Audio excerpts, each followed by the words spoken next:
Okay. Welcome.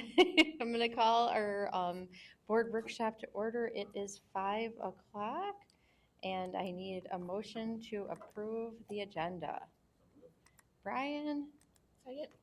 Nicole? All in favor? Aye. And I guess we'll go with the 5.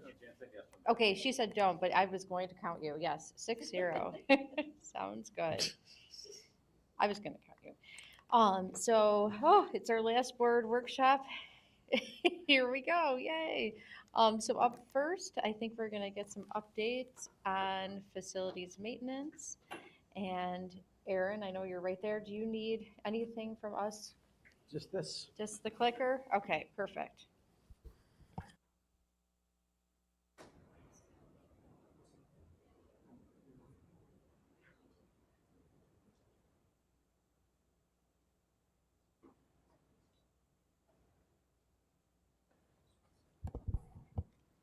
Well, hello. Hey, it's been a while since I've done one of these. So, again, in the world of facilities, unless it's something exciting happened, which you would already know about, right? We give one-on-one reports. It's usually trying to maintain the status quo. So, a quick staffing update. We still struggle to fill positions. 9 vacancies out of custodial operations out of almost 60. We met with Jeremy and Doug and kind of the unit officers this morning to talk about different ideas. I mean, we're trying. I don't. Aaron, are they one level of position, or are they like all throughout the different levels? Mostly second shift cleaners, but once upon a time, I would say that would be exclusively the case, right? They're entry level positions. The hourly rate is not the greatest. And then, of course, it's second shift, right? Like, that's a disruption to your personal life for many people. But that's not always the case in this particular area. It's a little unusual to have day cleaner positions or day custodian positions, kind of that mid-level and entry-level supervisor. That's kind of new. So, positive note: summer laborers. We were all looking at our children. It filled up and filled up quickly, which was fantastic, right? It's a great problem to have. Jeremy recognized, when I first got here, we didn't hire a lot of summer laborers, and I kept pushing that up to like 10, 12, 14, and Jeremy says, "This is a big district. Are you kidding me?" I'm like, believe me, I know, right? I had 10 or 12 when I was in Geneva, and it's a third of the size, or to have only that many here. So he said, "Well, we need to change that," right? So we posted for 26. He wanted to shoot for higher than that. I said, "Whoa, let's." Well, in managing that is a bit of a task, right? If you have double what you've ever had before, you almost don't know what to do with that many resources. So I said, we'll grow into that over time. Kind of our general statistics that I share every time I'm up here. Our work order system. Now, I'm going to say our work order system numbers are a little short because, well, no, not even ish, right? If you recall, last year the district performed an in-depth audit of the facilities department, and there were some recommended changes and so on and so forth. And I said, well, that's great. All the things they identified were things that my team and I were already working on. A more robust work order system, a more accurate inventory system, and the list went on and on. And I'm like, yep, all those I've started those 4 months ago. Thanks for confirming what we thought we already knew. This is where we're falling short and where we could do better. So we had really lofty goals of flipping over to that new work order system September, October. But we quickly realized that there was a lot of heavy lifting to do. There were identifiers and inventory and floor plans that weren't accurate. And rather than flipping over inaccurate information, we started from scratch. Simplest example I can find is some buildings, the work order system would be identify room ROOM 46. Another building, it'd be RM 46, RM space 46. So when you're trying to manage data and what that looks like, it was useless. And rather than just flop it all over, which would have been the easy thing to do, we then took up until about Christmas, the New Year. So we finally got that over. We ran for about a month and a half, kind of in parallel systems. All right, let's try to make sure that this is working before we go all in. So roughly since the first of the year, 1,659 emails, 1,407 closed, and as of 2 days ago, yesterday, 180 outstanding. So, and we talked about that before, right? What does an outstanding work order mean? Well, sometimes it means it's an event that's scheduled 3 months from now that won't be closed for a while. But again, it gives a kind of a snapshot in time of what's going on in any given day in the world of facilities. And then, because we haven't done this in a while, before I was giving kind of quarterly reports, if anybody remembers, we were averaging in the 3,000 scheduled events in a quarter. Well, we did it for the whole year. We are right on par. 4 quarters, 12,000 events set up, managed, taken down, and scheduled throughout the school year. So, questions? No? So is the new system easier, or are you getting used to it? In some ways, it's easier. It's more robust in that we can mandate required fields. One of the things we had seen in the past is somebody would submit a work order and the information was incomplete, right? They put down information when there's data in their head, but they're not sharing it in the work order. So now we have to go find that person, make 3 phone calls. Whereas now we can mandate these required fields where you can't submit the work order without putting that information in. And that's been helpful, right? We're getting much fewer declined and rejected email or work orders than we ever had in the past. And then we're saving time and being more efficient in that because we're not having to have sidebar conversations and research it twice to get to the root of what's going on. So that's been helpful. Another thing that has been helpful is with work orders that require a space reservation. We're going to reserve 512. And you select those drop-down menus of I need microphones, I need tables set up. Each of those key categories then automatically generates work orders to the IT department, to the custodial staff, to the maintenance department to auto-generate those work orders. Whereas in the past, somebody would have to take that event work order, dissect it, and then manually create 2, 3, 4, 5, 6 work orders. And inevitably, something would get missed. It's 10 minutes before the event, and we don't have our tables. So that has helped tremendously. Another thing that we have found is the vendor that we've chosen, Master Library. They're incredibly progressive in making changes and updates. If you say, hey, can the system do this? And they'll either say, yes, it can, or no, it can't. However, stay tuned. We'll get to you next month. And they're writing program on a regular basis. About every 6 to 8 weeks, this is what somebody asked for. This is what we're giving you. So it's been fantastic. And if my math is right, just for reference, that's about 10 submitted work orders a day, and that includes weekends since January 1st, so that you guys are right. Yeah, that sounds about right.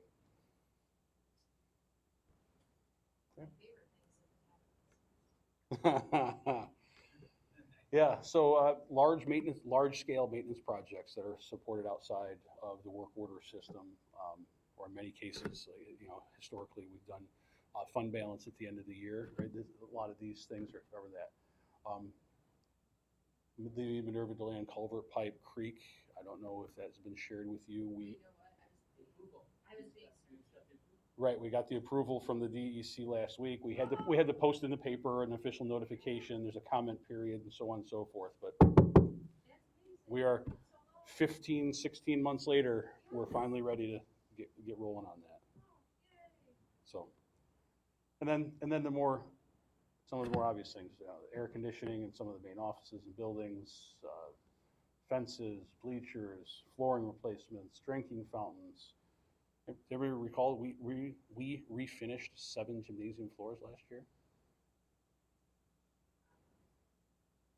So that kept us busy. That was right around the winter break, right? The third week in December into the second week in January. So it was a busy time. I see another favorite of the board, the mountains. How is that going? Now we'll get there. No peeking ahead. Or you could peek ahead. I won't peek ahead. All right. So that was on last year's list, right? The thing with facilities is, you know, I could have $10 million and it still wouldn't be enough, right? Right, and then other things that are more recent that are on the kind of the current list. I think some of you have seen this list. Brett has seen it. Jeremy's seen it. I probably Audit and Finance has seen it.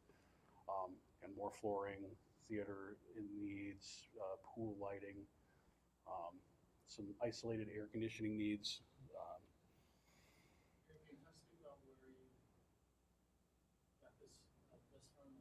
Yeah. So we largely start with the building condition survey, right? I look at it every year. We review it with capital project teams, and like for the you know the K8 project that we've been touting for a while. I look through this list or through the BCS and like, you know what? Okay, we still haven't voted on that. You still got to design it. We still have to SAFD approval. We got to bid it. Some of these things aren't gonna make it 2 and 3 more years, right? Like we're running on borrowed time on many of these things already. So, and then when it's manageable or it's in an isolated space because it's not immediately adjacent to the space that we're talking about in a capital project, like where it doesn't necessarily make sense. You're not gaining the economy of scale. That's why we have some of these maintenance contracts in place, which have been renewed, I think that last month. So I start with the building condition survey. Then we also look at sometimes because that's a snapshot in time every 5 years. Sometimes things sneak up and hey, again, 5 years ago that was running okay. 2 years ago, we've been babysitting that air handling unit every 2 weeks for the last 2 years. Right? That's a drain on the resources, whether it's money, whether it's time, frustration from the building occupants, you name it. So it's a collective thing, but it always starts with the building condition survey and big ticket items there. And then and best practices for facilities maintenance, like sealing and striping of parking lots, right? We know what happens if you don't take care of that, right? We pave for a few $1 million and it gets super expensive. And the last thing, and very purposely, the district-wide drinking fountains and remediation. That's ongoing. We're in a pretty good state. And what I mean by that is SED code requires a potable drinking outlet or source for every 100 occupants in a building. We have those numbers in filtered bottle filling stations.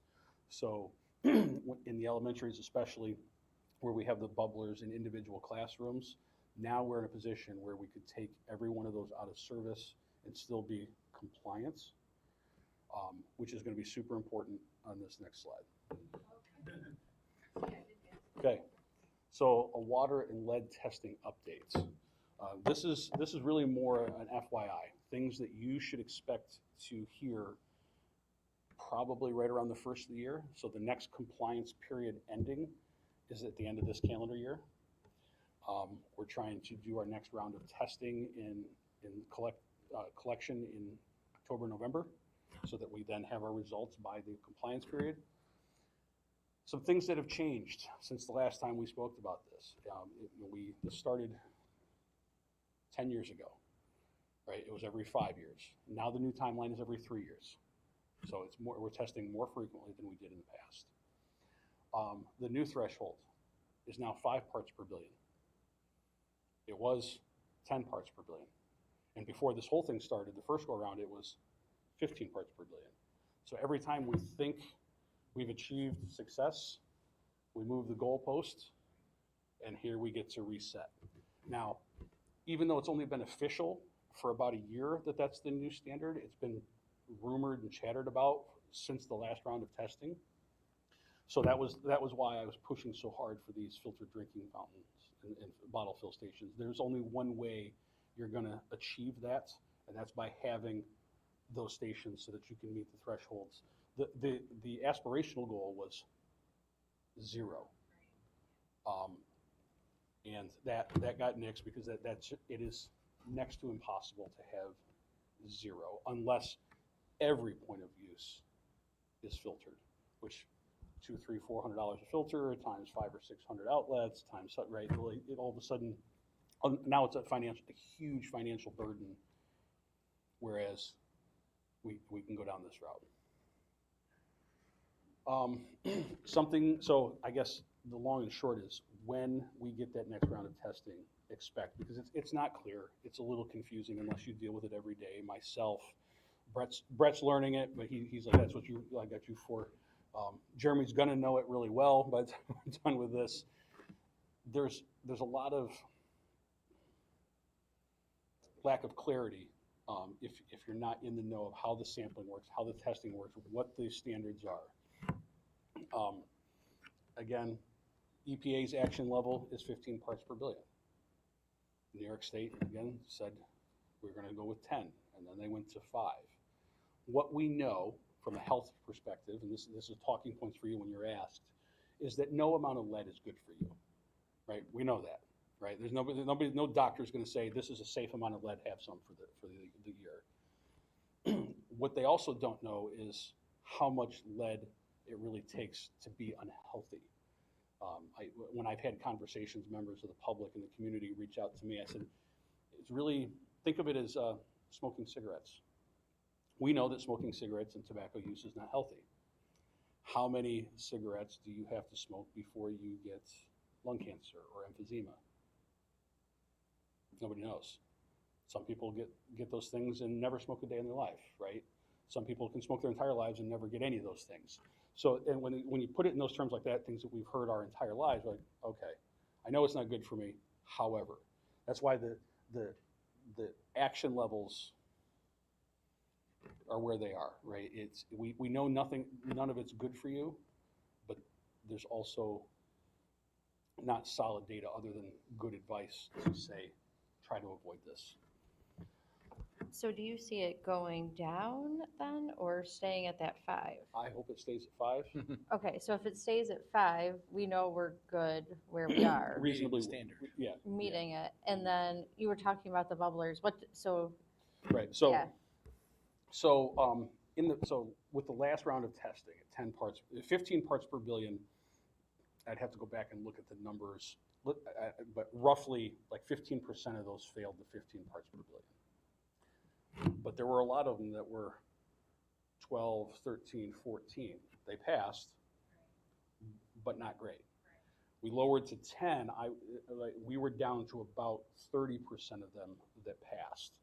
And again, a lot of them that were hovering under 10 were 6, 7, 8, 9.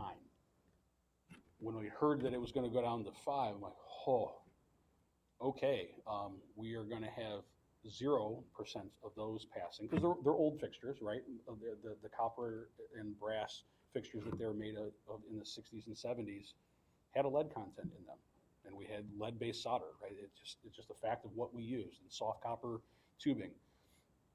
So that was, I'm like, all right, what is the strategy here? Get us compliant so that we have enough public access, hallway access, accessible drinking fountains. Now, combine that, we were in COVID. We weren't touching drinking fountains for 2 years anyway. The bubblers, right? Everybody had water bottles. So everybody's kind of transitioned to that behavior. So it wasn't really a tough one. I've discussed this with the principals, and I'm like, yeah, nobody uses those things, right? Everybody's got their water bottle, and they fill it up, and they walk around. Great, because it's a habit and a behavior, which probably means we're consuming more water and better for us anyway. But with that, we know based on the last 2 or 3 rounds of testing, at 5 parts per billion, they're not going to pass, right? Nor are they required as far as code compliance and health and safety. Yes. Right. So that you're going to hear for Fairport, we hire a third-party collection agency. It used to be John Polito. Right? He had a small testing, health and safety, environmental hygienist type testing company. Now he's retired. He said, I'm not doing that anymore. We've turned to our partners, Labella, right? They have an environmental group. We're working with them. It's a team that has all kinds of resources. It's good for us, and the pricing is comparable, right? It just means that we have depth and access to knowledgeable experts that, should something come up and have questions asked. So again, I'm sure a lot of, is it aidable? There is a reimbursement for, yes. So Aidable, you get a reimbursement for dollars spent, and we fill out a form at the end of every year. How much did you spend this year? And then Jeremy, or in the past Matt, works their magic, and Yeah. Usually around April, and some, Matt would ask me, hey, how much did we spend this year? Here's the invoices. Yep, so every year we do the ST3 and state aid forms that is submitted and due by October 15th. We'll usually start asking for that information in July and August, and one of the parts that I'll ask Aaron for is the lead testing results. We fill out a form, and on there it'll say how many samples were tested, how much did you spend, and then you actually get building aid ratio back on that money, similar to like your building condition survey. Right. So as long as we know the testing is going to happen in the 25-26 school year, and as long as I submit it by October of 26, we'll get the aid on it in the 26-27 school year. Is it a one-for-one? Not one for one, because you get your building aid back on it, so it'll be roughly 74 cents back on the dollar. So the point is, it's still underfunded mandate. 100%. Right. Yep. There is definitely a local share to that, Right. to the testing. So I think that's why this conversation is incredibly important. Not only this water lead testing update, but all the other pieces that you just reflected on. I was thinking about under the hood. Is that what we call it? Under the hood? Trunk. Under the trunk, under the hood, where we take it for granted, the amount of investment that it requires for facilities, and it's not maintenance. It's beyond that, because the community has expectations that we have functioning water fountains, that our Absolutely. our driveways, our parking lots are sealed and safe, et cetera. So it's a significant cost center. The board prioritizes it with having it being a part of their yearly budget goals. It's even a rock, right? It is. A rock or a pillar, I'm not sure which it is. I have a question about that state aid component. So we have different categories of state aid that we're always trying to maximize, whether it's per building or category. So where does that fall in there? Like if we're doing lead testing, does that take away from our aidable dollars for other maintenance or projects? Jeremy, do you want to jump on that one? That's a great question. No, I do not think it goes against our maximum cost allowance. I'll check for sure, but I'm No. like 99%. It does not affect that. No. It's building aid, so what'll happen is when we get our building aid, there's like 4 different forms for state aid, and it'll add up how much you spend on security cameras, how much you spend on door hardware, how much you spend on lead testing, building condition survey, and then your debt based on the building aid based on the debt. It adds all those 5 categories plus some, and then gets your total building aid. So, yep, building aid does not affect anything Yeah, else. these are separate, being out of operating funds rather than capital projects. They have no tie to one another. So what are our next steps? So we're in compliance. Can I ask a The question? on next- that? Oh, sure. Are we in compliance because of the bottle fillers? We actually don't have any bubblers that, We have enough. Bless you. When the next round of testing occurs, we have enough bottle fillers to be compliant. right, okay. So I kind of go against my next things that you're going to hear. I've worked with Jeremy. I've communicated with Brett. Something that is it's always been there, but it was vaguely defined is applicable outlets versus non-applicable outlets. That's going to be a big one. Like in the past, non-applicable outlets were custodial slop sinks, right, and mop sinks, science labs, right. You are not going to find a lead-free science lab faucet, nor should you be eating or drinking inside a chemistry lab anyway. Now, that's always been said, but it's been loosely followed. Now the state comptroller's office, when it started around and started auditing some districts on their past practices and said, well, this is what it says, this is what you're doing, these don't really line up, so we're volunteering you that this is what you need to do. So you're going to start seeing a lot of signage, like on every science lab table, every bathroom sink, every shower head in the district. So things that we were, in the past, the practice was, well, it's non-applicable. We didn't test it, nor did we put signage on it. And it's, like I said, the comptroller says, no.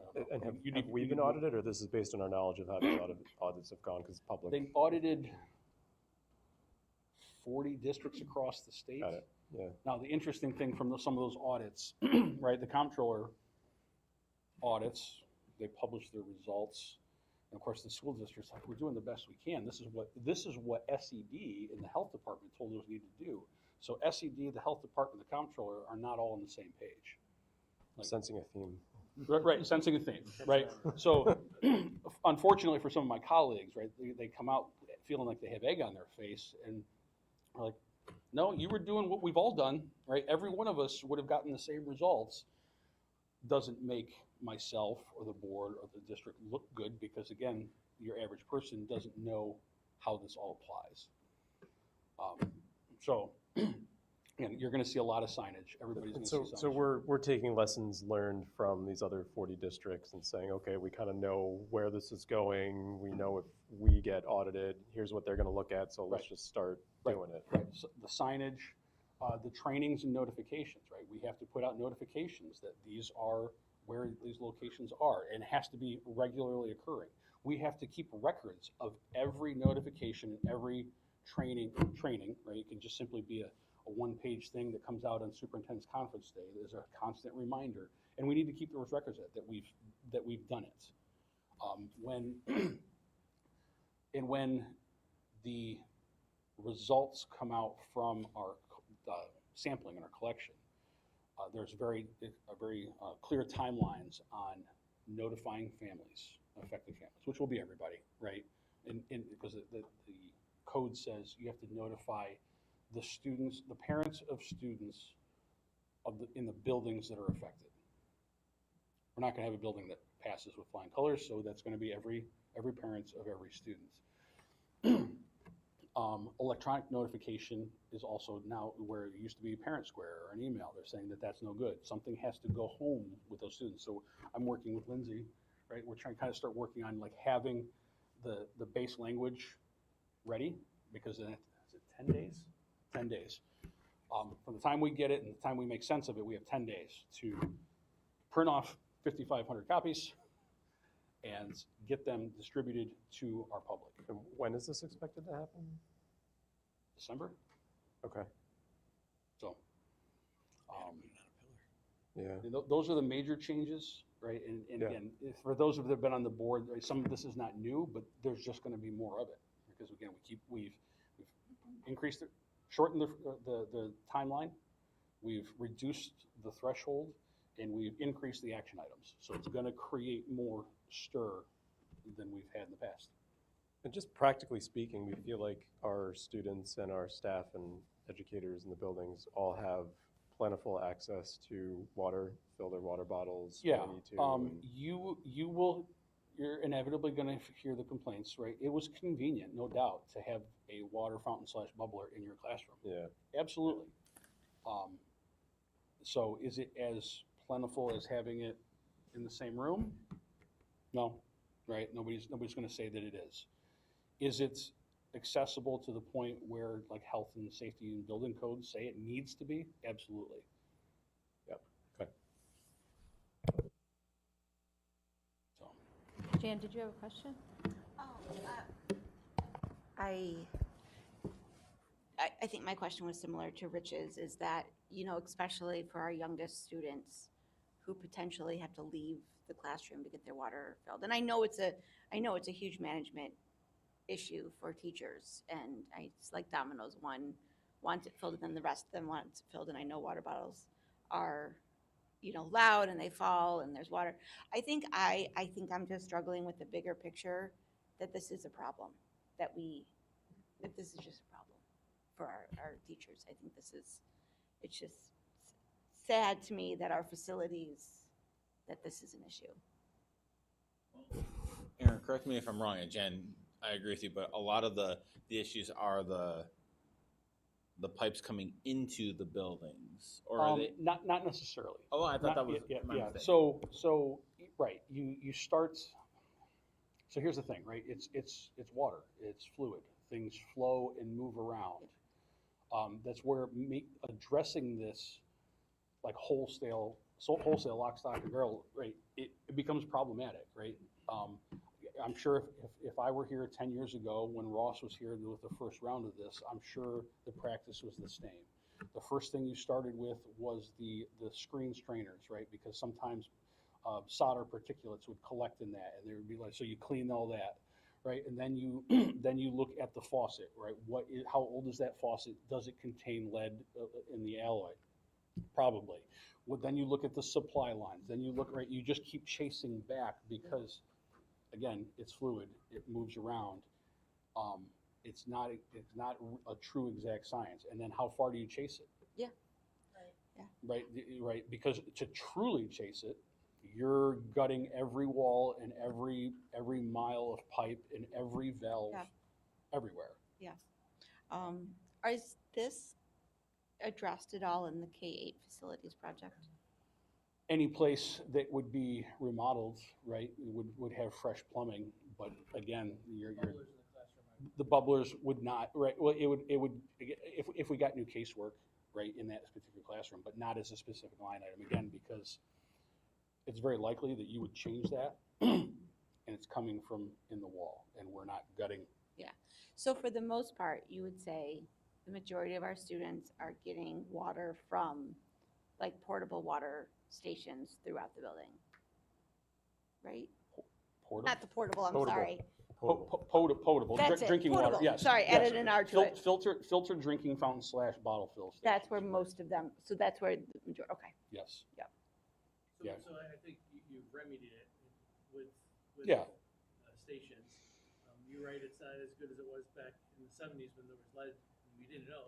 But, Yeah. but still, I do appreciate the response. It's very intentional.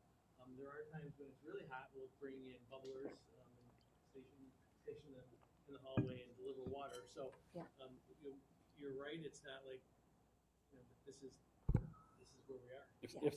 If there's any comfort in knowing that every school district in the entire state, we have a listserv So here's a around and question. around and around and Yeah. around. Yes. Okay, I know I'm holding you up and we will let you go in 1 second, but just it might be a silly question, but is this something that would make sense to advocate for when we're meeting with folks from the state level in terms of funding? I mean, we have Well, free and reduced lunch now. they're going to argue now that you're reimbursed, right? It's an expense-driven aid, right? You spend it, we give it back to you at your aid rate. So they're going to argue that's already done. I mean, it couldn't hurt, but I also think like just knowing the fruits of your efforts could probably be The better biggest spent. challenge in this is sometimes you don't know where the lead's coming from. I think, Brian, Yeah. you said it could be from the street, but it could be behind the wall. And then it becomes this Wild goose chase. Yeah. Yeah. I'm sorry, I don't want to, I know we got to hook up. And Aaron, I should have asked this of Brett earlier, so I apologize. It's not about water. But we were talking about in policy, and we have one of the policies that's on first read tonight is for the hot schools law and the new temperatures. I'm just curious, this question came up when we were talking about it in policy. What are the mechanisms in place to measure temperatures in classrooms? Like, can you guys do that remote? Like, how does that?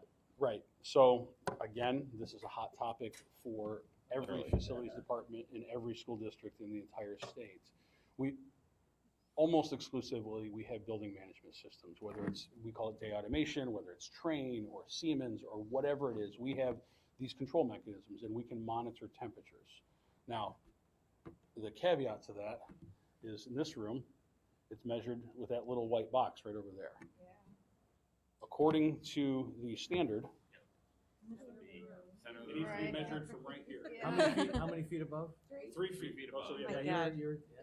I don't know. None of us know how we are going to dangle a accurate. That'll work well in a kindergarten class. Well, right. Oh, yeah.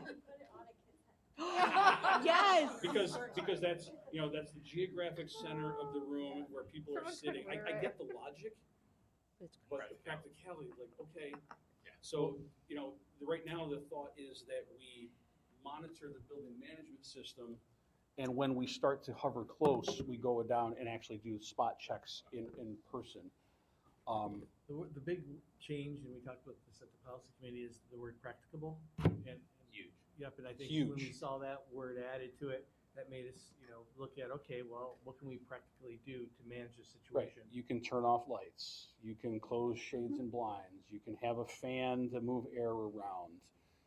Right. Move kids to. Move kids where you have air conditioning to provide relief and so on and so forth. And that's where we're like, okay, that is a game changer. It's not a mandate. It's where practical. And that is addressed in the a lot of the K-8. Correct. Yeah. Thank you. Yep. Aaron, again, this is fascinating to me because it's a major infrastructural component of our work here.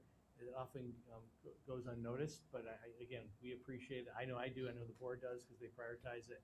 The data is fascinating. We're going to continue to ask you to do great reports like this, particularly around budget season. I think that's a great way to provide it. Thank you. Thank you. Thanks, Aaron. Thanks, Aaron. Okay, so up next. We have a little school improvement, Yeah, we have school improvement. and we're here to talk a little bit from water, lead testing to the data that we've been able to mine and learn from as we develop our MTSS. I'm Dr. T and Lisa. That's it. Here's this.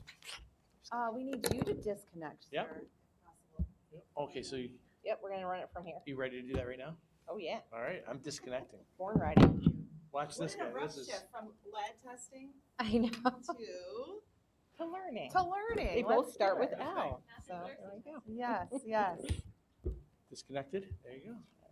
Watch I this. got it. I'm good. Here we go. I Amazing. practiced I know, it. right? So Good it already job. recognizes me. All right, we are gonna start on the slide deck. Oops, sorry, let me get to the beginning. Boop. She did such a great job. All right, we are going to start with some, if this clicker works, let's see. Oh, no, it's from here. Oh, I don't need a clicker. Ready? Data celebrations. Can you touch it? I don't want to hit Rich in the- Oh, I thought you were gonna like release balloons or. No, I was going to throw that to Brett and see if he was on his A game, but I decided that was a bad life decision. All right, we have some data celebrations for you. We were here last month. I don't know if you remember. It feels like it was yesterday. It does. But we were finishing up our end of year testing, our universal screeners for our students, and we're done. And so we're ready to share some data with you. We're going to start with math. Okay, so what you see in front of you is our NWEA math universal screeners, the students' RIT score. So that's the score, the average score that all of our kids K through 8 got on the NWEA for math, compared from fall to spring. And so remember, what we want to be seeing is green increasing, red decreasing. And it's not that dramatic. And you're like, Tanya, it's supposed to be a celebration. This is a celebration for us because we are already almost exactly where we need to be. And when you're already performing at a high rate, it's really hard to see rapid growth, especially in 1 year. So we're moving in the right direction is the gist of this slide. Red is smaller. That's what we want. Yeah, Red is red is smaller. smaller. That's what we did.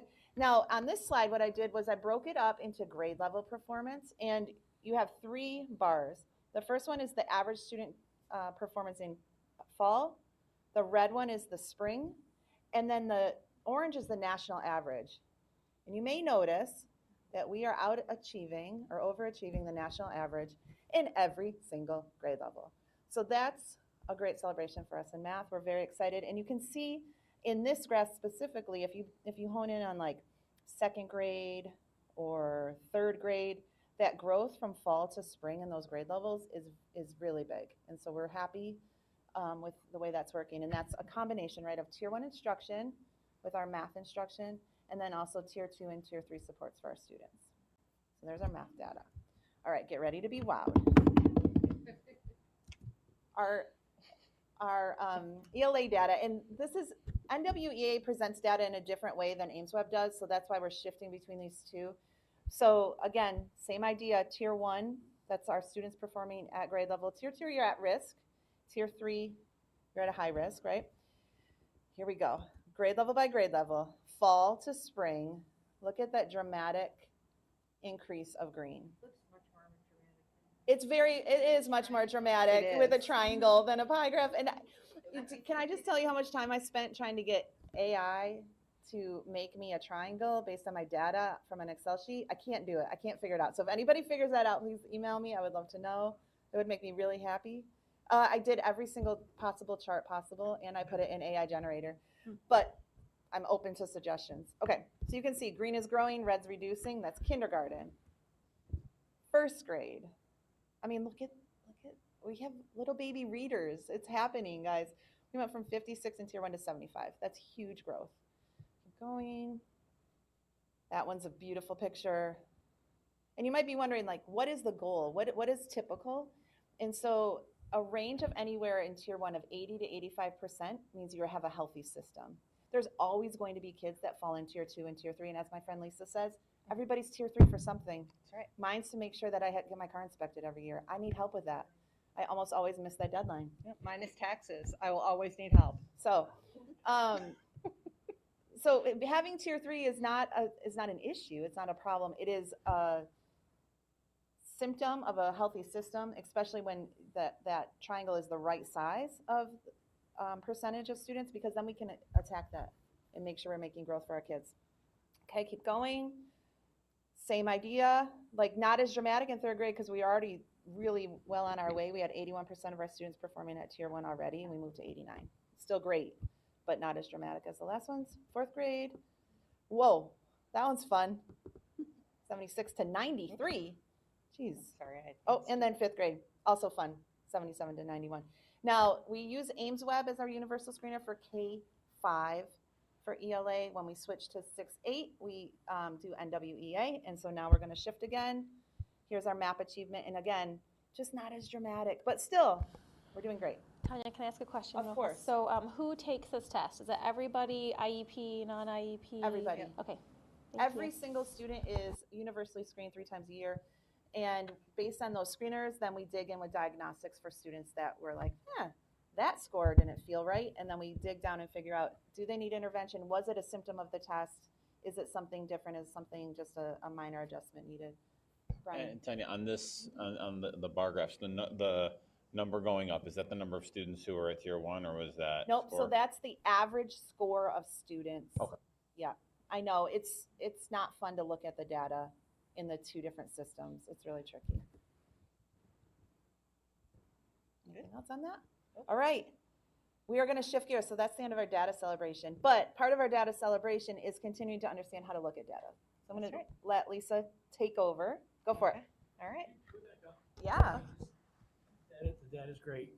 What are you attributing it to relative to the curriculum? Yeah, the curriculum.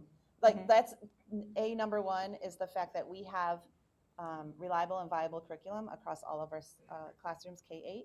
And I won't say not K-12, but specifically we're talking about K-8 data. When I arrived in Fairport 4 years ago, I don't know what our triangles looked like because we weren't looking at them like this, but I do know that there was a sentiment of when kids go to intervention, they never come out again. And you can see in those triangles that we're moving students out of intervention, out of tier 3, into tier 2 or tier 1, because our tier 1 instruction, our first teach, our common curriculum is working for students. We would know that we needed to examine our common curriculum if our tier 1 wasn't looking closer to 80, 85%. Now, over 3 or 4 years, if we're still not getting closer to that 80 to 85%, we need to go back and make sure what we're doing, what we chose is working for That was students. reflected during staffing. Not to put you on the spot, but Yeah. this year, like we saw progress in certain areas and certain schools, and then with staffing, do you want to speak to how you Intervention specifically, Brett? Yeah, so thank you again for the generous staffing for intervention. We are very blessed in Fairport to be able to provide intervention for students in tier 3. We're actually, I don't want to overpromise, but based on our staffing and the moves that we were able to make with our TOSAs and realigning people to the right buildings based on need, we are going to be able to service students up to the 20th percentile in need. This year we were up to the 15th. Yeah. So we're going to be catching another group of kiddos that are in that tier 2 range that would have fallen in tier 2. So we're really excited about next year and what that means for our students. Is that for math and ELA? Math and ELA. Yeah, and we have got a great math plan. Remember I shared with you last time the JA celebration? Lisa and her team have figured out how to scale that across all of the schools, and we're in a process of rolling that out right now. So we're really excited about that. Can I ask another question? So, like you said, the triangles are easier Yeah. to visualize Yeah. the movement. Also, looking at 6-8, it's a little more modest, which I know you said as students get older, there's Yeah. not as much of the dramatic That's right. swings. As far as the curriculum piece and the intervention, is that some of that still kind of trickling up to 6-8, where we don't have as many curriculum changes, or how, what's Yeah. the status on It's that? a combination. Once you're reading at grade level or performing math at grade level, like you almost have to wait for that next instruction to be able to move to the next level, specifically in math. But if you're reading at a 9th grade level or a 10th grade level when you're in 6th grade, So might inch up a tiny bit. So it's a both, I would say, Lisa. I would project, and this is off the cuff here, that as we continue to move through, you're gonna see improvements. Yeah. Because you're gonna have better readers, writers. We're already seeing it. Right, and I think that data will shift in a couple of years once the guaranteed and viable curriculum continues to move through. And also as we look at our assessment suite, especially, in ELA and social studies and math, and those common assessments are going to be critically important because that's going to show other areas of growth that will be reflective of their ability to use literacy and numeracy skills to perform and to learn. And that support for students 20th percentile and lower extends to 6th through 8th grade as well, or is that just K-5? Yeah, that does extend. We have a different model in 6 through 8, but it does extend. Yes. Thanks. Yeah.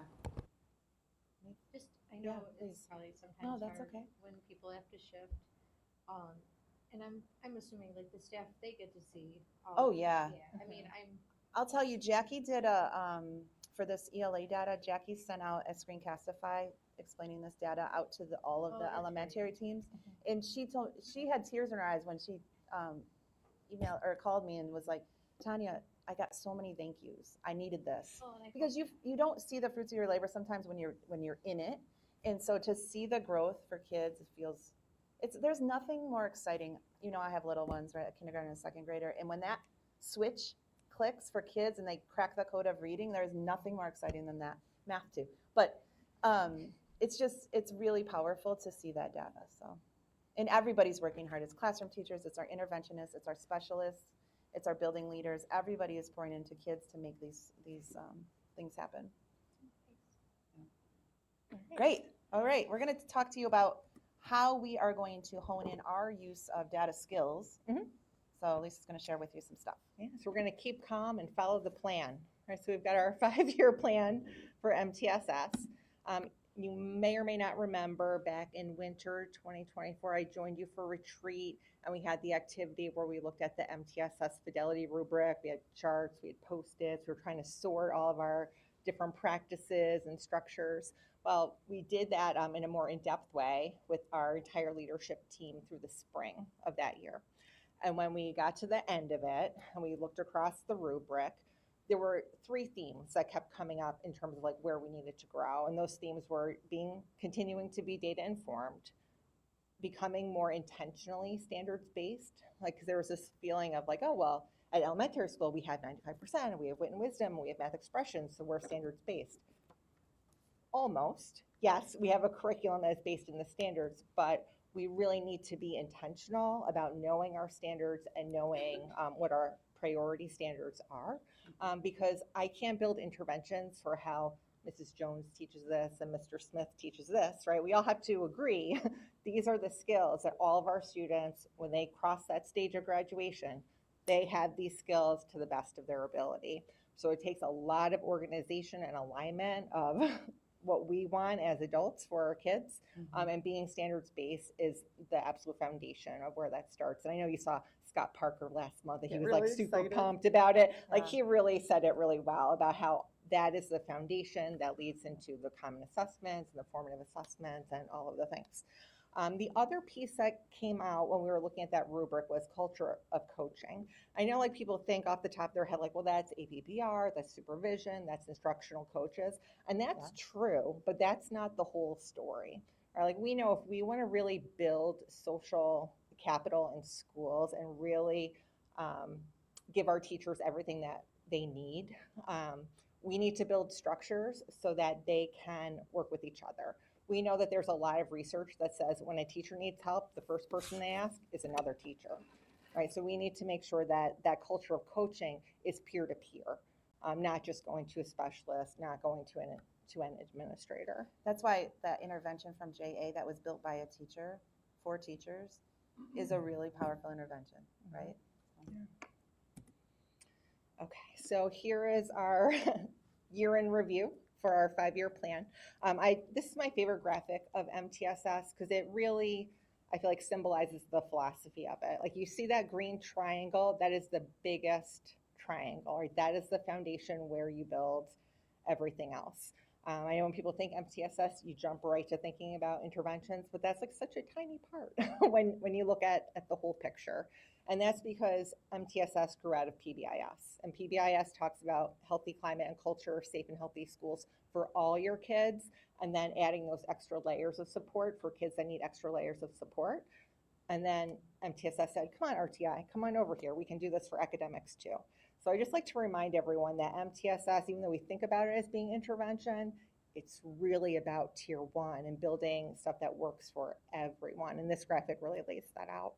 And then, again, those 3 areas that we were looking at translated into 5 really concrete things that we wanted to hammer home, and we'll keep working on over the course of the next few years. But this is what we worked on this year. We worked on building our infrastructure, and I'm super excited to show you about that.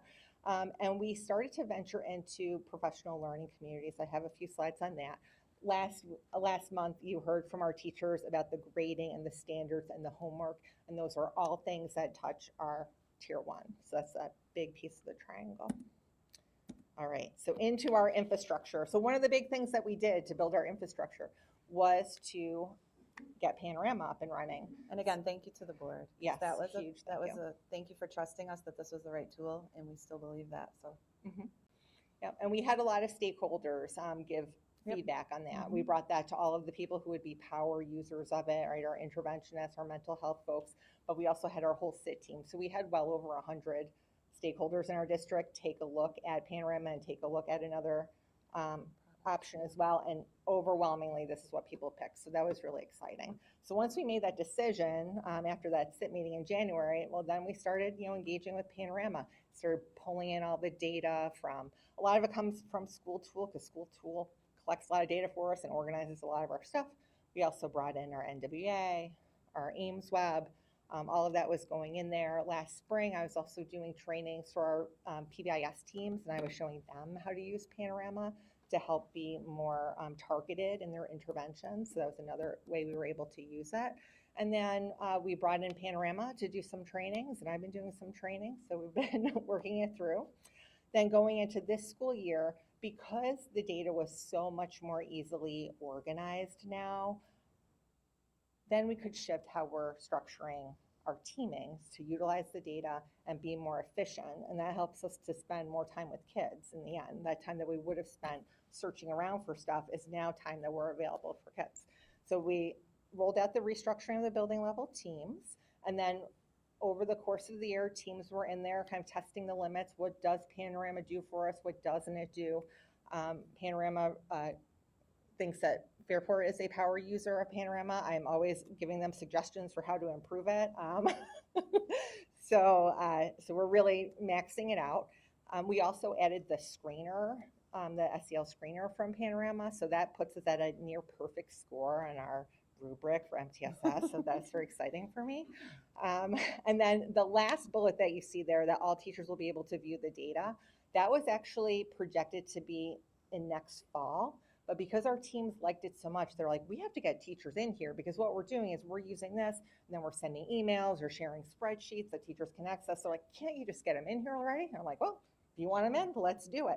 So I just finished in April and May doing a road show to all the faculty meetings and getting all our teachers in it. And I've heard nothing but good things. Yeah. They love it. It's very intuitive, and it makes things that they have always had accessible to them easy to access, right? They no longer have to search out and find, oh, who's the NWA person, or who's the person that has the Ames Web login, or, searching all around. It's right there at their fingertips, which is exciting.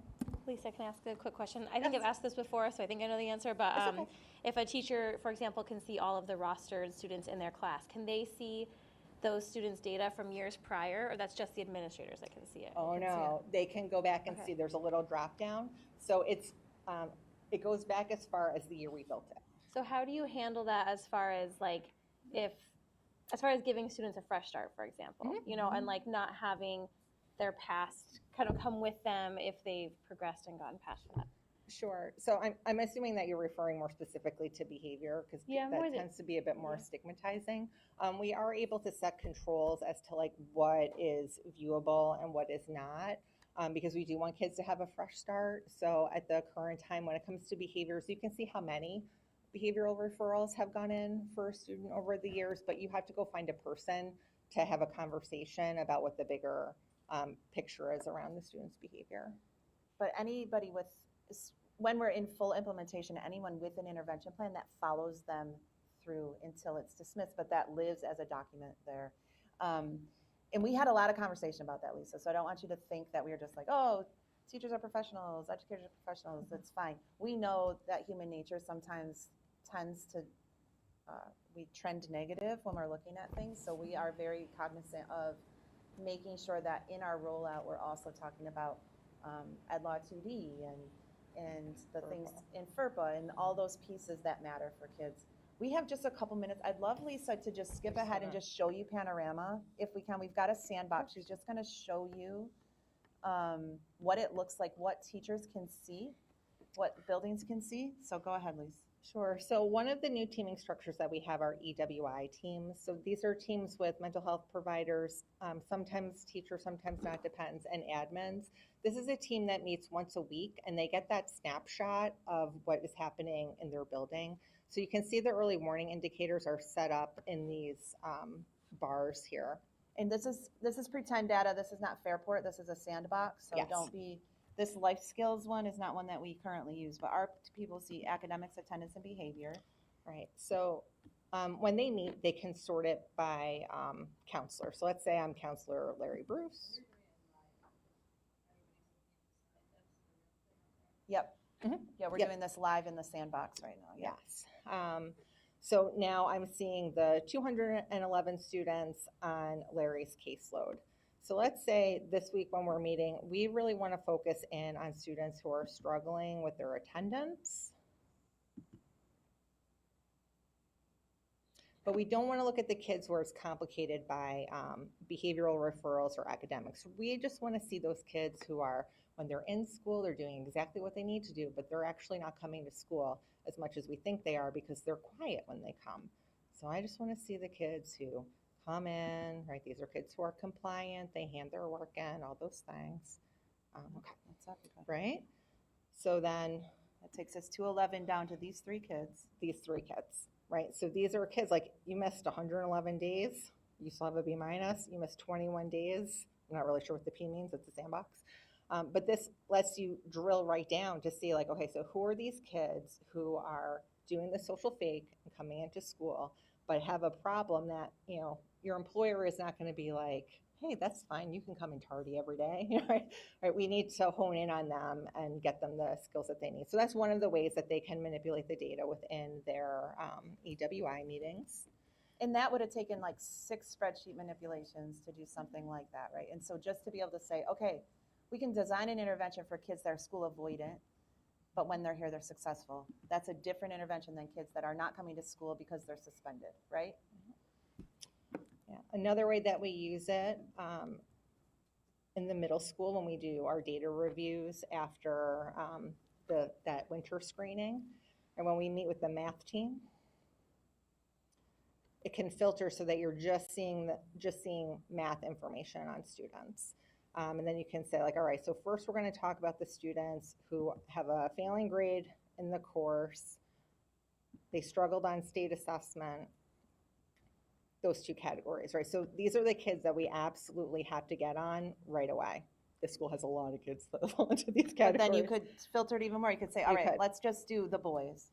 Yep. Let's look at our boys that are struggling on this assessment or a grade 9 in design, and then look at a holistic tier 2 intervention specifically for It wasn't that the group. 9th graders, it was somebody else. All right. Those Look stinkers. at the girls. Let's look at the girls. Yeah. All right, All right. there they are. Oh, nope, do not date now. Okay. And so there's lots of different ways that we can manipulate it. Last year when our high school team was trialing this EWI format, Amy Sessler built them a report and school tool. Every time they printed it out every single week, that was between 70 and 80 pages long. And they had to set up a system with their clerical to sort through all of that and figure out like who was new and who was not. So that, I mean, we know that EWI is so powerful. John Hopkins, Early warning 2012, indicators. early Yes. warning Yep. indicator. So that's attendance, grades, and behavior. We know that those three things are very powerful predictors for graduating or not graduating with your cohort, and that research has been replicated many times since 2012. So we know like that is really what we need to be looking at.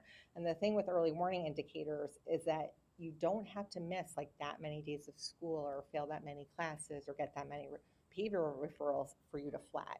So this is an entire system that is set up so that as soon as a kid is flagging, it's like, hey, look at We me. can intervene. It doesn't mean like you might see a lot of red. It doesn't mean all those kids are in crisis, but those kids are showing some symptom that we need to like just take a quick peek at.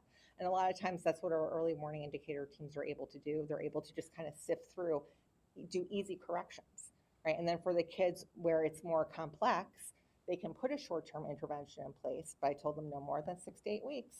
Don't have a kid hang out in EWI. If they're not responding to that intervention, then they have to go to your student success team, right? They need a deeper look. So that EWI team really does a lot of sorting, a lot of putting out small fires, and getting the kids that need the deeper dive that they need. I know we're out of time. Is that okay? What? Why did I think it was till 6? I'm like talking like the Micro Machine Man. I am like, do you remember so those commercials? sorry. Never mind. We'll slow down. I thought it was till 6. My fault, everyone. All right. I don't know. It is. I thought I was trying to get us all out home early. All right. So I'll that's talk Panorama. We'll go slower back into now. it in a little while. Sorry to adjust. Okay. Jeez. Okay. So now that you've seen the data behind the thing, this is what we do with it. Yes. So you already heard me say super fast that the high school did a trial of EWI teams last year. That was one of the first meetings that I took when I got here. Lindsay Kyle and Ryan Kuhn were like, hey, can you come and talk to me about SST? They're like, it is taking, like by the end of the school year, I'm having to clear like 3 days a week to do SST. And as a former and recovering school psychologist, I know exactly what they're talking about. Yes, like those end of the year SSTs can become like real monsters because anything that was pending business, like the end is coming, like you need to wrap it up.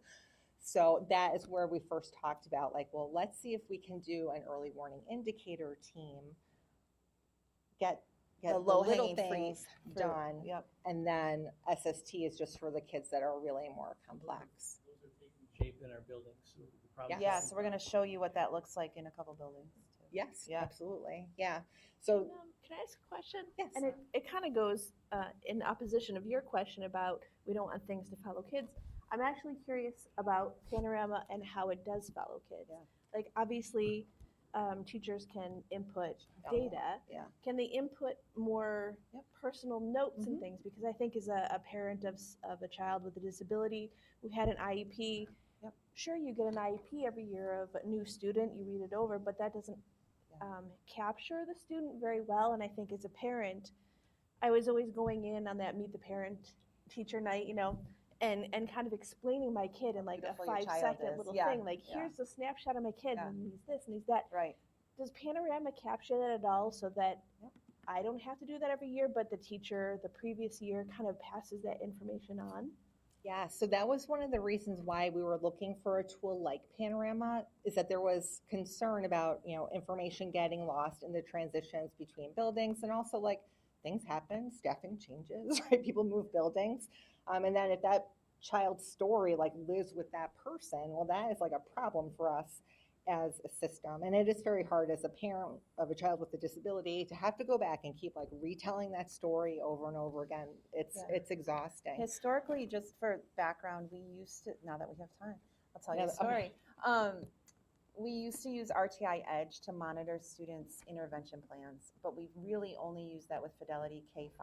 So a kid could have an intervention plan K-5, then go to the middle school, and then we're redoing things unless a parent's like, hey, we already tried that and that didn't work, right? And so, and then it definitely didn't follow them 9-12 necessarily. So one of the things that we love about this is, yes, those pieces follow. Also, there's a picture of a kid. It just takes the data, makes it personal. You know the birthdays. When a teacher pulls up their home screen, they can see whose birthdays are that day, right? It's just like the things that make school important and memorable to kids are there. But Lisa, And go I ahead. think now that we have time, that was kind of was going to be my follow-up before we rushed ahead though. Like, there are times where you want it to follow. Like, you know, if I, as a speech pathologist, have tried 6 different strategies with this child and I finally found one that works, you don't want them starting back at number 1 again the next year. So it's that balance of making sure that the strategies that have been developed are followed through with, but also that they're getting a fresh start as needed too. So it's nice that there's kind of that option of how much information to give. I think that there's always a caveat though, when we're sharing the data, of speaking about our roles and our biases and making sure that, you know, that's part of the rollout. That's part of when you're bringing 100%. educators together to talk about the historical trends that, you know, every year is a new year. I mean, I think that's part of our speech every year. Sure. And when I did my faculty roadshow, like before we even got into the platform, right, I had to talk about like, this is what we do to be good stewards of the data. Yeah. Right. Like this is how we protect So they it. got Ed Law 2D again. And FERPA. Yeah, and FERPA again. And FERPA, right? Because here's the thing, right? Teachers always had access to this, but now it's super easy, right? So I said, look like I know you love your kids that you had last year and you want to know how they did, but if you are no longer the teacher that they're rostered to, like please don't put your colleagues in that situation of like asking them to see, oh, I just want to see their trend line. Like, no, that's not, like don't do that, right? So like we didn't have to wrestle with FERPA that intimately before, because before, if you want to get that information, you had to go like talk to 5 different people who are making a decision about whether or not you should have access to the data, right? It was very protected, which in some ways is good, but in other ways it's like that is really a barrier, and we're not benefiting from all of the colleagues that came before you who discovered all of these things that work, and also we want to know about the things that didn't work, so we're not trying that again. So that is part of Panorama training, is really talking about first, like how do we use the data before I even show them like what the data is. On this, I just want to point out that on this screenshot, you can see free and reduced lunch status, where it says full price. We don't have that as an indicator. I don't even have access to our list of free and reduced as the deputy superintendent. So nobody has full access to that, just so you know. That is definitely something that we keep private and hidden from all people. That's not anybody's business. And we don't have the life skills column. That's correct. No. Our first 3 the first 3 rows are ours. Yep. In our 4th column, it's the results of the SEL screener for grades 3 through 12. Where it says life skills, ours says SEL, but only 312. So any K2 student, it'll be grayed out. So just so you see what it looks like for a teacher. So if I had this girl in my class, I would be able to see, okay, these are her 2 active interventions. She has one in place for behavior, one in place for attendance. I can click down. It can show me what the goal is. This is early on, apparently, in this intervention. What would happen once we're using it, and we do have interventionists in there trying it out, you know, figuring out what the best way is to do this. You know, the teacher can go in and see like what were your notes that you took while you were meeting with my student, how are they doing on their goal. We spend a lot of time too, in addition to like how do I be a good steward of the data, also thinking about like who's your audience, right? Like every teacher that this child will ever be rostered to will be able to go back and see your notes. So when you think about like what you put in here, you have to ask yourself like, would I write this in a cumulative file, like the old school files, right? If the answer is no, then that is not the type of note that you would put in Panorama. So that's another reason why for this like really slow rollout is that we're trying to figure out like, okay, like what is the helpful information that I want my current colleagues to know and I want future colleagues to know, like that I really need to have in there. But anecdotal things that are, you know, we need to, there's a reason why clinicians keep personal notes and then you have reports that you write, right? So like just talking through the logistics of that. And with providers, they're like, okay, so what do I put in here? What am I still keeping in my personal notes? So we're doing a check and connect pilot right now. And that is a group who we're leveraging Panorama in order to implement check and connect. So I'm kind of getting like a 2-for-1. They're trialing the intervention, but they're also like really stretching the limits of Panorama and figuring out like what we want to put in there and what we don't want to put in there. So that is all a piece of it. And everyone's like so excited for it, but I'm like, but we have to go slow. I'm so sorry. Like we really have to be careful. Is there going to be a way to monitor the appropriate use and kind of clean up things that really shouldn't be in there? I think, Like, Rich, how I is think- that going to work? How's that Yeah, gonna I work? think it's a collective effort of when we pull kids up at EWI, we're going to be looking. If you're the next year's teacher and you see a note in there and you're like, yeesh, that doesn't land well, right? Then it's, hey, admin, I think we need to adjust this note, right? So it's an everybody, all hands on deck, because we're not reading every note, obviously. Lisa's definitely not reading every note. Yeah. But when I was kidding when I went Yeah. like that. but when we're having So there is going to conversations- be, like, Yeah. you're going to facilitate yes. a critical eye towards what you're seeing and saying something if it looks like it should be reviewed by an admin. Yeah, and I'll give you like an example. In the past, we would have said, oh, let's put this child in summer programming because, you know, they're living between two houses and the family dynamic is unstable. Now, instead of having that conversation, we say, do they need to be in summer program? Let's look at their data. Let's look at their engagement. Let's look at the response and the intervention plan that we have in there, right? So it takes it away from the personal and it puts it right back into the data with a personal lens. Like I don't want us to forget that there's a child that's involved in this situation, but we've got to all be stewards of that child's story, and that child's story, we're a piece of it. We're not the story. So we've all got to make sure that we're doing that and calling each other when we're not having those appropriate conversations, because it happens. It's no different in the medical field. Yeah. Right? I mean, there's a level of professional standards that we need to be very intentional. And I think you were saying that on your roadshow, you were speaking to the stewardship of that. So I like that terminology. So thank you. A piece that you've talked about in the past was particularly with discipline or behavioral problems, having a more consistent classification of Yeah. like what happened. So how, can I just get an update on how that's going? Yeah, so we've cleaned out our referrals, all the reasons for referrals. So we have a much more succinct reason for students to receive a referral, and then the response to referrals. We did that over this last summer. I shared that after our summer leadership retreat.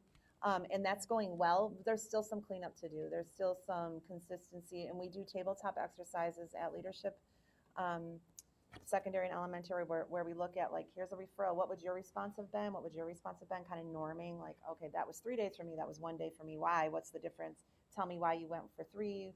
Why not 1?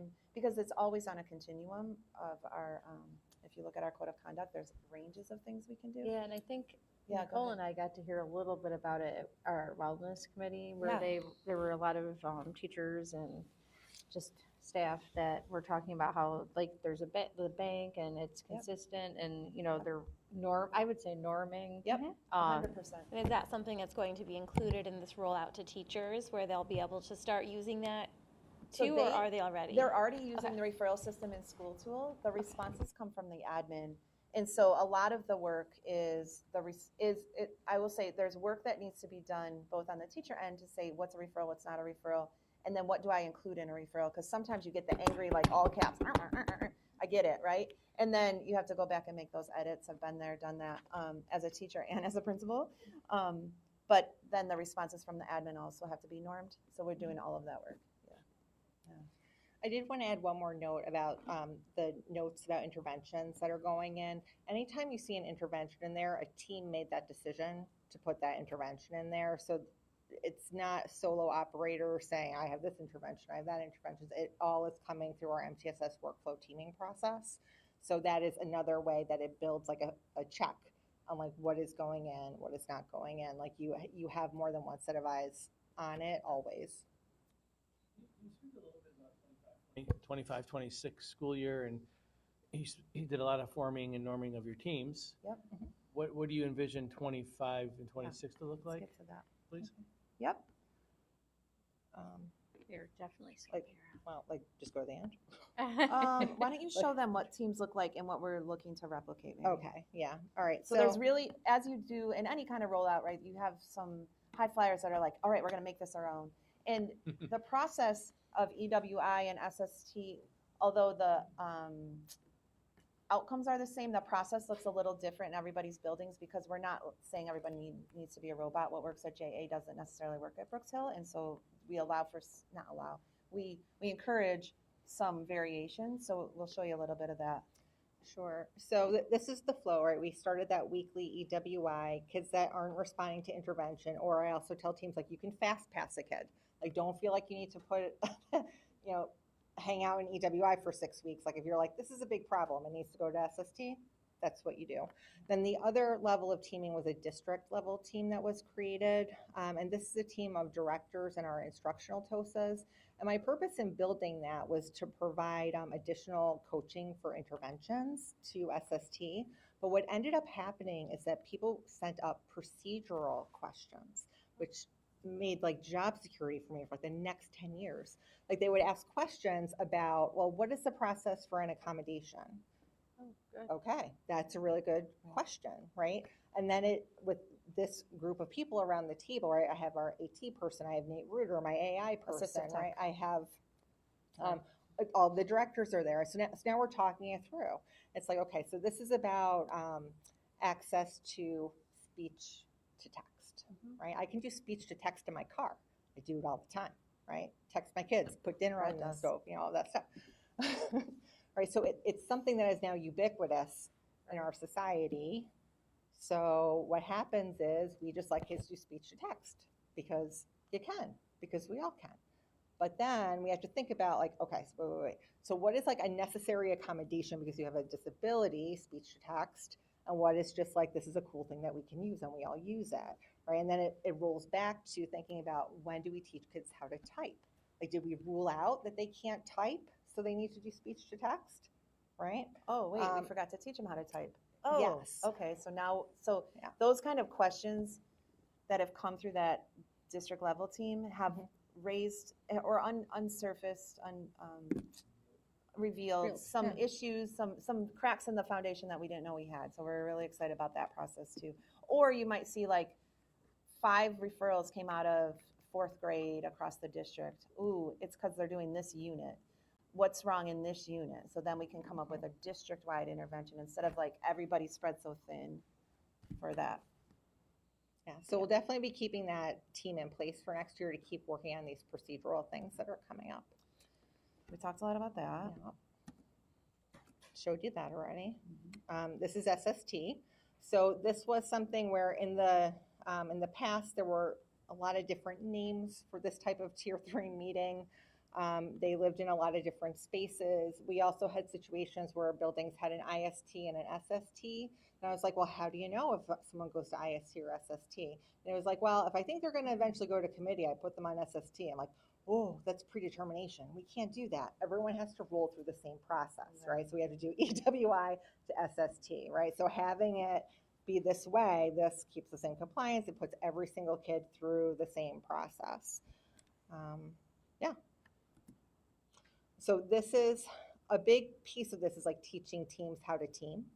So in our EWI team for the gathering information piece, they have to look in Panorama and then they can choose, like, do I interview the teacher? Do I interview the student? Do I interview the parent? You know, do I review the CUME file, right? Whatever makes sense for the problem they're trying to solve at EWI. But if a kid escalates to the level of SST, then you have to do all those things on the checklist. You have to make sure that the CUME is reviewed. You have to reach out to Bomber to see if evaluations have been completed that did not end up, did not result in a classification, right? Because we have information about kids that's sitting there, but if you don't go and look for it, you're not going to know. So that step 1 is really about like doing your homework before you team. So you do that information gathering, and then you complete the student referral form within Panorama. Most of the teams are trying that out. Next year, everyone has to do that internal referral with Panorama. Some buildings that have been using it internally are like ready to roll it out to teachers next year to use, which is really exciting. I know for sure Minerva DeLand is doing that. So once all that pre-work is done, now you're ready to convene the team. So this is from the JA SST process. I have to give credit to Erica Santoro. She developed this. What they were finding is that when they got to the convene the team part, they were bird walking a little bit, which happens, right? Or like sidebarring. So she made this visual to help the team manage their time better and really stay on target. So They come in because they also do a really great job of doing their homework. Like that is a special sauce. So you come in, so you know like what you're there to talk about, right? And then that first 5 minutes is just like clarifying questions, right? Like, so what is it exactly? Can you tell me a little bit more about that? But they size up the problem pretty quickly. Then they get into brainstorming. What are a bunch of different ways we can solve this problem? They pick the solution, they write up the plan, and they select the date. I have to say, like, it is a thing to behold. I'm going to have other teams come and visit them and see how they run it. So this was one of those times where, you know, we gave constraints for what it looks like, what the meeting flow should look like, but then teams on their own created really creative solutions. There's other examples too from other buildings, so it's nice. I'm like the pollinator. I get to go around and like take ideas from all different spots and spread them around. So that's what we've been doing through this year. And Brett, to your question, that is how we will continue into next year. We'll take the best practices that we uncovered and created this year and roll them forward. Okay. Then the other piece that we're looking at is building PLC. So PLC is the tier 1 team, right? Like I will never stem the flow of referrals into EWI and SST if there isn't a structured way for people to team about kids before they're raising to a level of concern. So this year was an exploration of PLC Plus. So PLC is a pretty old concept. It's at least 10 years old. So there's been 10 years of implementation. And guess what? Like the first time it was rolled out, some parts of it were good, but some parts of it were very impractical and made it hard for it to come into fruition. So lots of research has been done, and now it's PLC Plus. And So PLC stands for Professional Learning Communities? Yes. So in exploring it, right, because a lot of members of our admin team had different levels of experiences, if they'd been at different districts or know people in other districts that use it. So we had to kind of talk about like, so what are the barriers? So if people didn't like SMART goals, because you would spend an entire month making a SMART goal, and in the meantime, like the kids are going, they're moving, they're growing, or they're not growing, right? And you just spend all that time together writing your SMART goal. Not having vertical alignment in the team, right? If your team is always like third grade together, but you're never looking K-5 or K-12 or UPK-12, right? That becomes the short side of the team. You need to have a plan for really aggressive professional learning for people so that they can team well. It can stretch people too thin, scheduling barriers, contract barriers, right? So we had all the things like, yes, these are all the things that we didn't like about the first round of PLC, and they're all true. Those are all real barriers. So now we're going to look at kind of the new definition, right? So it's PLC really means the entire school community, right? The whole schoolhouse is the professional learning community, and there's lots of ways that we can be talking about kids. So the piece that grounds it is the questioning, right? So we're asking ourselves, where are we going? Like, what is the goal that we want this child to achieve, or this team to achieve, or this grade level to achieve? Like, it's up to you. Like, you get to pick like what the destination is, right? But you pick that as a team. And then you assess your current level, right? So that's going to be a piece of like where we're using that data, those beautiful triangles, right? Like if we make a goal and we want that triangle to grow, we need to know where we were. How do we move the learning forward? What did we learn today, and who benefited and who did not? So you can ask those questions in a lot of different places, right? You can ask those questions as a grade level team. You can ask them as a department. We can ask them as an admin team, school-wide. Like there's a lot of ways. And what it comes down to is that we're in the business of education.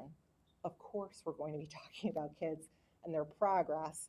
What this gives us is a structure for how to do it so that we're making the most of the time, because instructional moments and teaming moments are precious and few, right? We have like 6 hours a day. That's all we've got. So when we get together, like we really want to make sure that we're making the most of that. So this year during Leadership Cabinet, right, last year I made them do the MTSS rubric. Now this year I made them do this rubric, right? What it does is it looks at each of those 5 questions, and it assesses what structures do you currently have in place, what systems that are in place right now that help you to answer those questions, right? So all of the buildings did that. And now we're going to look at their responses. And as we go into retreat and we think about what does PLC look like for next year, right, we're going to be building off of existing strengths in our system, right? We always want to be just utilizing what we already have better and not creating something new. Like my EWI teams already existed, because guess what? Like principals and mental health people, they hang They're already together all the talking. time. Yep. And they're always talking about kids, right? But the kids that they're talking about are the kids that are referred by teachers, referred by parents, or have externalizing behaviors, right? Those are the kids that come to our attention.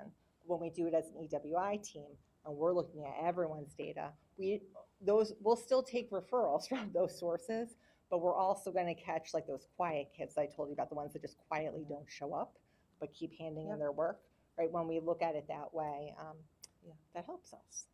Yeah, and like Lisa said, we were kind of across the board in our 8 schools and readiness, but there were some trends, and so we've got some jumping off points for next year. We had some pilots this year. We called them, what do we call them? Collegial circles. Collegial circles. We didn't want to start calling the group meetings PLCs until we were sure that we were implementing PLCs. So we called them collegial circles. So we're building on that foundation for next year. So that's some of the work that we'll continue to do. These structures will continue to add meat to the MTSS bones of Tier 1 instruction, because this is all about Tier 1. So we're really excited about next year's work with this. And then that is you the have our plan. overall view going into next year. I kind of wish you were excited about this. Oh, you wish I was? Do you wish you liked MTSS a I little mean, bit? Or not? really, we speak of so many great things happening. The work of MTSS, your school improvement team, is just the most important thing happening in our district. Well, and I think to piggyback off of that, Brett, to see the excitement at the buildings when we do our building visits, especially middle school and elementary schools where they've started rolling a lot of this out, and to see them using this. So it's great to hear it here, but then to see them talking about how they're using it and really starting to make it their own. Yeah. And you can see how the value in this in the school, boots on the ground.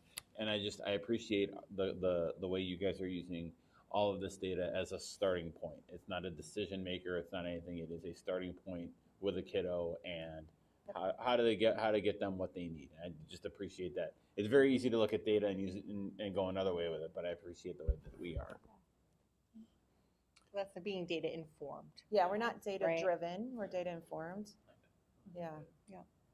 So I kind of think we'll be hearing more from this team. Really? Bummer. We got to come back and talk about all the things we love. I really appreciate it. Yeah. Thanks Sorry for the time about and energy. me and the enthusiasm. time. I don't know what I was think you saying. used it well. Great job. Thank you. That's what it was. Thank you, Lisa.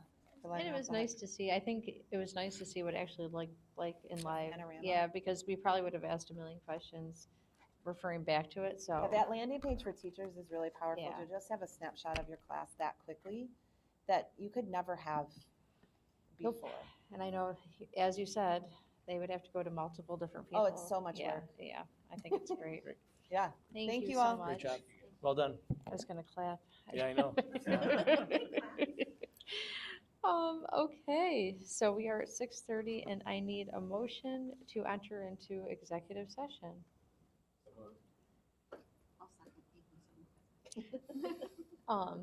Jan and Brian, and it's pertaining to matters that are listed on the agenda. All in favor? Aye. There are 6-0.